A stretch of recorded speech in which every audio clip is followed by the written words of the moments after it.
नमस्कार, सत श्री अकाल, अस्सलाम वालेकुम। मैं अनिकेत आप सबका दी एनालाइजर में स्वागत करता हूं।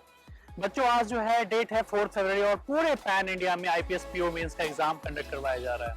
आईपीएस पीओ में 3 पड़ाव थे, प्रीलिम्स, मेंस, उसके बाद इंटरव्यू है।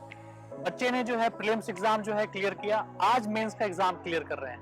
अगले पड़ाव में पहुंच पाएंगे इंटरव्यू में या नहीं पहुंच पाएंगे, उनका रिजल्ट इस वाले एग्जाम पे डिपेंड करेगा।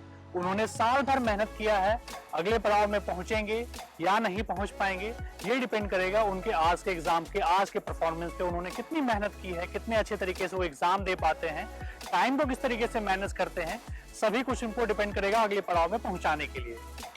अब बात करते हैं कि गुड अटेम्प्ट्स क्या हो सकते हैं, रीजनिंग में कैसे क्वेश्चन पूछे जाएंगे, क्वांट में कैसे डीआई आएंगे, पजल्स अपने चक्रव्यूह में बच्चों को फंसाएगा या नहीं फंसाएगा, क्वांट की जो डीआई है टफ पूछी जाएगी या नहीं पूछी जाएगी, कैसलेट पूछे जाएंगे या नहीं पूछे जाएंगे, रीडिंग कॉम्प्रिहेंशन में टॉपिक क्या हो सकता है, इंग्लिश के क्वेश्चंस कैसे होंगे, टफ होंगे, मॉडरेट होगा या फिर क्लोज टेस्ट कैसे पूछे जाएंगे, टॉपिक क्या रहेगा, जीए में कितने मंथ्स के जीए जो है काम आने वाला है, बैंकिंग अवेयरनेस क्या पूछे जाने हैं, स्टैटिक अवेयरनेस के क्वेश्चंस कैसे रहेंगे, आपको सभी कुछ हम बताएंगे इस दी एनालाइजर। क्या नाम है आपका? गौरव शर्मा। गौरव शर्मा। कैसा एग्जाम हुआ?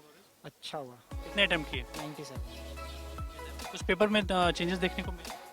चेंजेस तो कुछ नहीं था, इजी था पिछली बार जैसे पेपर था? पिछली बार जैसा था। आपका सबसे अच्छा सेक्शन कौन सा? सारे सेक्शन अच्छे हुए, जीए भी अच्छी हुई। जैसे रीजनिंग में मैं बात करूं, रीजनिंग में पजल्स कैसे पूछे थे? टफ थे, इजी थे, मॉडरेट था?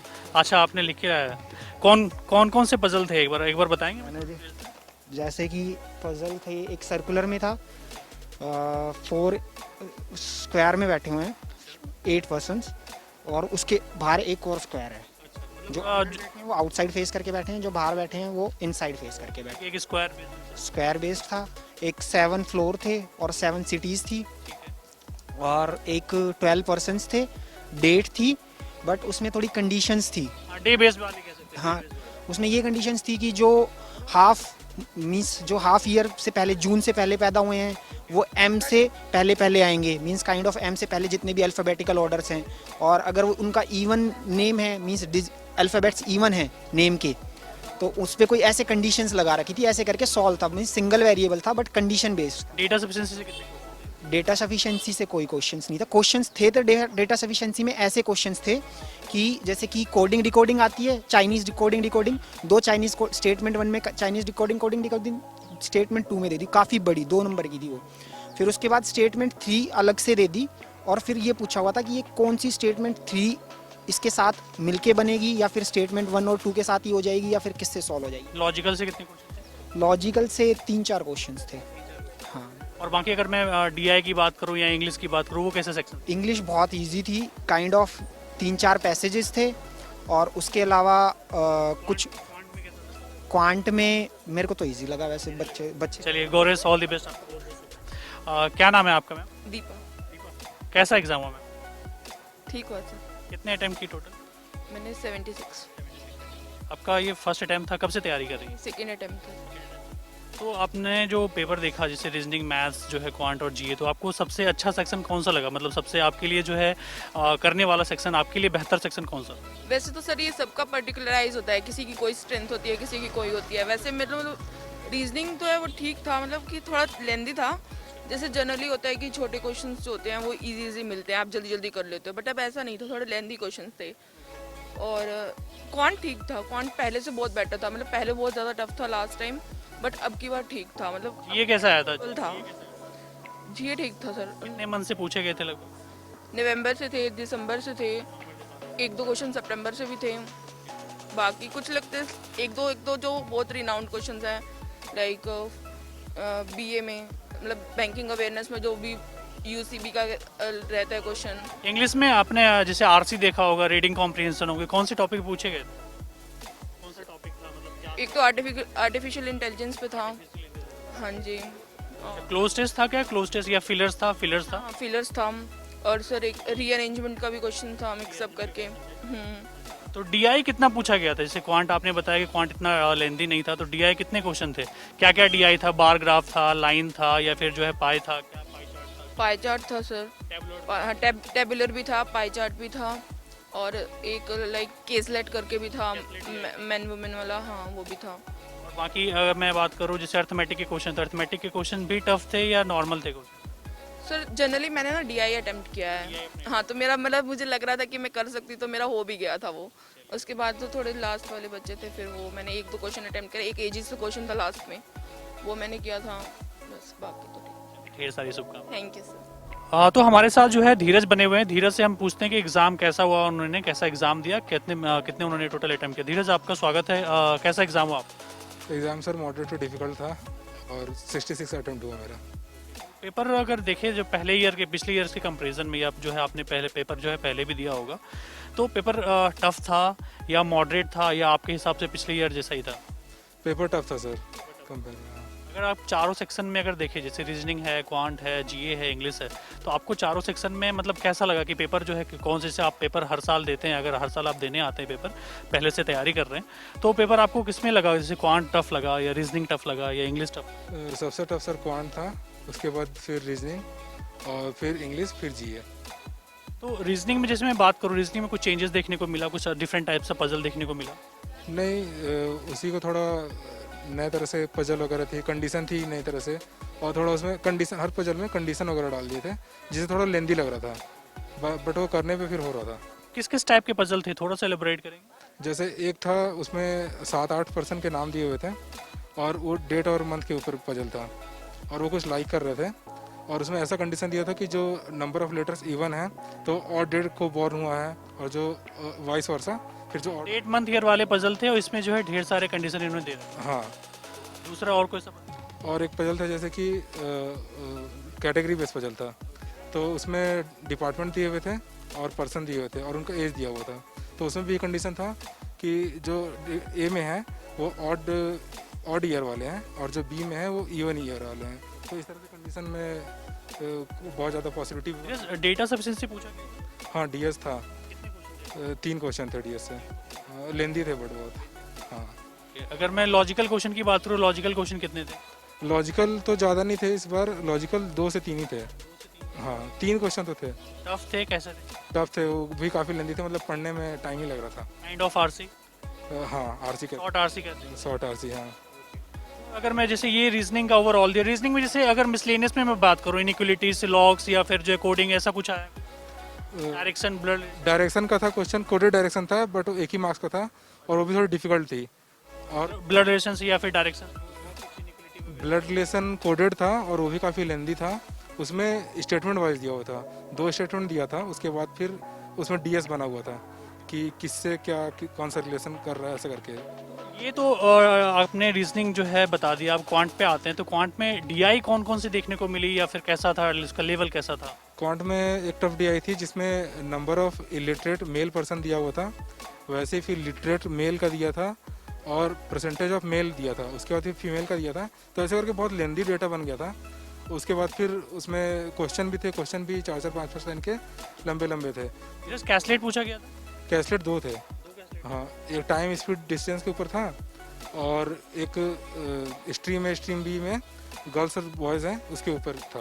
बाकी अर्थमेटिक से कितने क्वेश्चन थे लगभग? ठीक है, 4 से 5 क्वेश्चन थे। अगर मैं इंग्लिश में बात करूँ तो इंग्लिश में सबसे पहले आरसी पे आते हैं। आरसी कौन से टॉपिक पे थी? एक आरसी था जिसमें रिसाइकल करने का होता है प्लास्टिक वेस्ट को, उसके ऊपर था, और एक आर्टिफिशियल, दूसरा जो था वो आर्टिफिशियल इंटेलिजेंस के ऊपर था, थर्ड याद नहीं है अभी। अच्छा, 3 आरसी थे आपके? 3 आरसी थे और क्लोज टेस्ट 1 था। अच्छा, क्लोज टेस्ट मतलब कोई टॉपिक कुछ रिलेटेड कुछ? उसमें ये था कि जैसे क्लोज टेस्ट में हमेशा ऑप्शन वाइज दिए होते हैं 5 ऑप्शन, बट इसमें 3 वर्ड दे दिए थे हर ऑप्शन में, और उसमें मतलब पूछे थे कि सिनोनिम्स होके कौन कौन से फिट हो रहे हैं। सेंटेंस रीअरेंजमेंट था? रीअरेंजमेंट नहीं था, नहीं था। फिलर्स के क्वेश्चन थे? नहीं, फिलर में नहीं था। एक नया टाइप का क्वेश्चन था, जैसे कि एक वर्ड दे दिया था गुड, तो उसको रीअरेंज करना था, 4 स्टेटमेंट दिए थे ABCD करके, और वो गुड जहाँ पे फिट हो रहा है वहाँ फिट करके पूरे स्टेटमेंट को रीअरेंज करना था, ऐसा था। वो तो 5 मार्क्स के थे। वो जीए कैसा था? करंट अफेयर सही था, पिछले 4-5 महीने का अगर जो पढ़ा है सितंबर से लेकर जनवरी तक, तो उसका काफ़ी अच्छा गया होगा। बैंकिंग अवेयरनेस या स्टैटिक्स से कितने क्वेश्चन थे? बैंकिंग अवेयरनेस से मुश्किल से हार्डली 4-5 क्वेश्चन ही थे, और बाकी सारा करंट अफेयर्स के था। हाँ, जो सितंबर से जनवरी करके गया उसको काफ़ी ईजी गया होगा पेपर। धीरज, आपने डिटेल में एनालिसिस दिया, रीजनिंग, क्वांट बारे सभी से कुछ बताया। ओवरऑल पेपर को आप क्या बोलेंगे? Difficult, moderate? अगर ओवरऑल करने जाए तो फिर मॉडरेट टू डिफिकल्ट रहेगा पेपर, डिफिकल्ट नहीं। हाँ, तो बाकी जैसे अभी बच्चों ने, जैसे अगर मैं बात करूँ, कुछ टाइम पहले भी SBI PO मेंस का एग्ज़ाम हुआ था, कुछ दिन पहले ही। बाकी IPS PO मेंस का एग्ज़ाम था, आपने जो है देखा होगा पेपर कैसा SBI PO मेंस का आया। तो उसके मुकाबले अगर कंपेयर करें IPS PO मेंस का पेपर, उसी के जैसा था या उससे भी टफ था या उससे उससे थोड़ा सा ईजी था? SBI PO मेन से क्वांट अगर रीजनिंग देखा तो थोड़ा सा ईजी था। बाकी लगभग पेपर अगर ओवरऑल अगर हम कंपेयर करें, हाँ, तो ओवरऑल SBI PO मेन जैसा ही लगभग। ठीक है। तो ये धीरज हमारे साथ बने हुए थे, तो इन्होंने जो है ओवरऑल एनालिसिस जो है IPS PO मेंस का दिया है। पेपर इनके अकॉर्डिंग जो है मॉडरेट टू डिफिकल्ट है। अब आगे किस तरीके से आपको करना है, क्या ओवरऑल एनालिसिस रहेगा, ये चीज़ें जो है मैं आपको NC एनालाइजर में बताने वाला हूँ। तो बच्चों, IPS PO मेंस का एग्जाम ओवर हो चुका है, बच्चे जो है एग्जाम सेंटर से बाहर आ चुके हैं और जो है हमें कंप्लीट एनालिसिस पता चल चुकी है, पेपर कैसा हुआ है, पेपर का लेवल क्या रहा है, गुड अटेम्प्ट कितने हो सकते हैं, आपने किस तरीके से अटेम्प्ट किया है।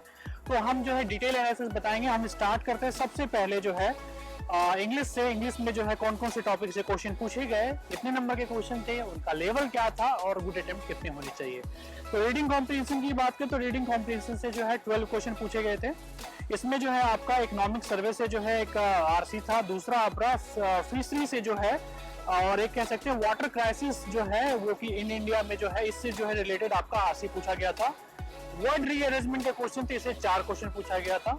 डबल फिलर से 2 क्वेश्चन पूछे गए थे। फिल इन द ब्लैंक से 4 क्वेश्चन पूछा गया था। कनेक्टर से 3 क्वेश्चन पूछे गए थे। पैराजंबल से 3 क्वेश्चन पूछा गया था।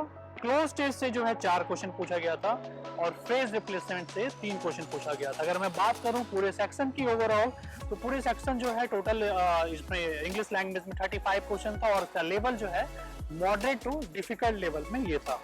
अगर हम बात करते हैं अब रीजनिंग की, तो रीजनिंग सेक्शन जो है, अगर मैं बात करूं, सबसे पहले जो आपका सबसे बड़ा इसमें टॉपिक जो होता है रीजनिंग सेक्शन में, पजल एंड सेटिंग अरेंजमेंट, जो मेंस के लिए जो है काफी स्पेशली जाना जाता है।